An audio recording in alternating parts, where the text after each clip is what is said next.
दोस्तों अस्सलाम वालेकुम, कैसे हैं आप सब लोग और आप लोगों ने ईद कैसी गुजारी है। सबसे पहले तो मैं ये सवाल करूंगी और आप लोगों का इसका लाजमी जवाब देना है कमेंट सेक्शन में आकर कि आप लोग की ईद कैसी गुजरी और आप लोगों ने कहाँ पे गुजारी, किन अपनों के साथ गुजारी, दोस्तों में गए तो कहाँ गए। ये बहुत इंपॉर्टेंट होता है कि जब आप कहीं पे भी होते हो या ईद का जो मौका होता है अपनों के साथ एक बहुत ही ज़बरदस्त इंजॉयमेंट हो जाती है। इस बार की जो ईद थी मैंने अपने ददियाल में मनाई, उसकी एक्साइटमेंट गाइस अलग ही होती है कि जब आप अपने किसी पुराने घर जाकर ईद मनाएं। खैर जब मैं जा रही थी कराची से तब तो मैंने ये व्लॉग अपलोड नहीं किया था, बट मैंने सोचा कि वापसी पे आते हुए मैं व्लॉग अपलोड ज़रूर करूँगी और अपनी फैमिली जो आप सब हैं मेरी फैमिली उनके साथ शेयर करूँगी। खैर हम लोग जब निकले हैं अपने शहर से, मेरा शहर मैं आपको बताती चलूँ कि खैरपुर है और वहाँ जो है मेरी पैदाइश भी हुई, वहाँ मेरा बचपन गुजरा है और ऐसा खूबसूरत बचपन के जहाँ यादें हमेशा रहती हैं और आप लोग भी जानते होंगे कि बचपन की यादें कौन भूलता है। खैर जब मैं वहाँ से निकल रही थी बहुत दुख भी हो रहा था, लेकिन ज़ाहिर बात रहते हैं खैर हम लोग का ये आना जाना लगे ही रहता है, यहाँ पे आना भी ज़रूरी था। ननिहाल की साइड पर आउट ऑफ सिटी हम चले ही जाते हैं, बट ईद का इस बार सोचा कि यार कुछ अलग होना चाहिए और वो इंजॉयमेंट वो एक्साइटमेंट अलग ही होती है जब आप कहीं अपनों के साथ अपने ननिहाल या ददियाल में जाकर ईद करते हो। खैर मेरी तो बहुत ज़बरदस्त ईद गुजरी और जब हम सफ़र में थे तो बहुत ज़्यादा थकन भी हो गई थी, बहुत ही बेजारियत, इसलिए मैंने अपने आप को बिल्कुल भी नहीं लिया क्योंकि इतना ख्वारी वाला सफ़र था, क्योंकि वापसी पे हम लोग बहुत ज़्यादा थक चुके थे।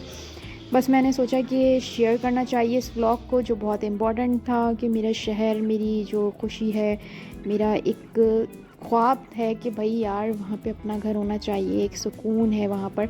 सिंध की ज़िंदगी, इंटीरियर लाइफ की ज़िंदगी अलग ही होती है। गांव उधर जो होते हैं बने हुए, वहाँ की जो लोग मेहनत कर रहे होते हैं और आप सोचें कि यार इतने रास्ते हम लोगों ने ऐसे देखे कि जहाँ पे कुछ नहीं था मगर वहाँ पर जस्ट मस्जिद बनी हुई थी।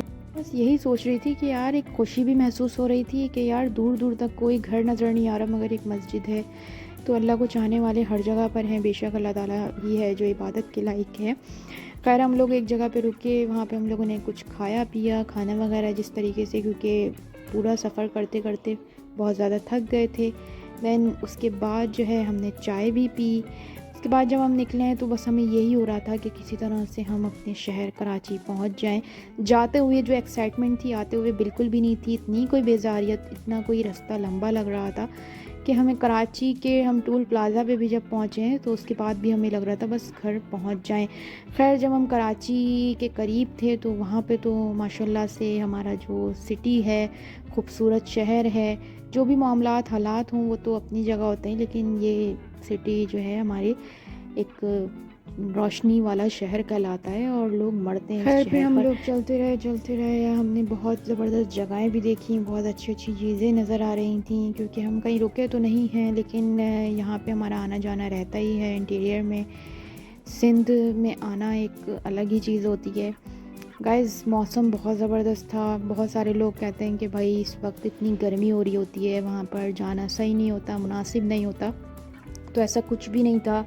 बहुत ठंडा मौसम था, बहुत मज़ेदार मौसम था और अल्हम्दुलिल्लाह अभी तो कराची का भी मौसम अच्छा ही हो रहा है। फिर चलते चलते हम लोगों ने सोचा कि हमें एक और जगह रुकना चाहिए। कराची से पहले हम लोगों ने एक और जगह रुके और उधर जाकर हम लोगों ने फिर कुछ खाया। फिर हम लोग जो चले हैं, हमने सोच लिया था कि बस अब हम कहीं नहीं रुकेंगे, जस्ट हम अब कराची अपने घर ही पहुंच के ही सुकून लेंगे। क्योंकि देखिए रास्ते में रुकना भी एक बहुत बड़ा ही जो है ना आपको लग रहा होता है, बट आपकी जो थकान होती है वो एक अलग ही हो रही होती है। बस उस टाइम पर आप बस कुछ खा लो, कुछ पी लो, यही हो रहा होता है, बट आपको बस किसी तरह से भी वापसी पे यही होता है कि यार घर पहुंच जाओ। और वो थकान फिर आपकी 3 दिन 2 दिन ऐसे ही चल रही होती है, वही चीज़ें आपके दिमाग में घूम रही होती हैं। जब तक आपकी थकान नहीं उतरती आप वहीं पर ही मौजूद होते हो। खैर गाइस ये एक छोटा सा व्लॉग था, मैंने सोचा कि अपनी फैमिली से आप सबसे शेयर करना चाहिए। आप लोगों को पसंद आया तो कमेंट सेक्शन में ज़रूर बताइएगा और अगर आप लोगों ने अब तक मेरे चैनल को सब्सक्राइब नहीं किया तो जल्दी से मेरे चैनल को सब्सक्राइब कर दें, बेल आइकन का बटन दबाना नहीं भूलिएगा। अपना बहुत ज़्यादा ख्याल रखिएगा। अल्लाह हाफिज़। पाकिस्तान।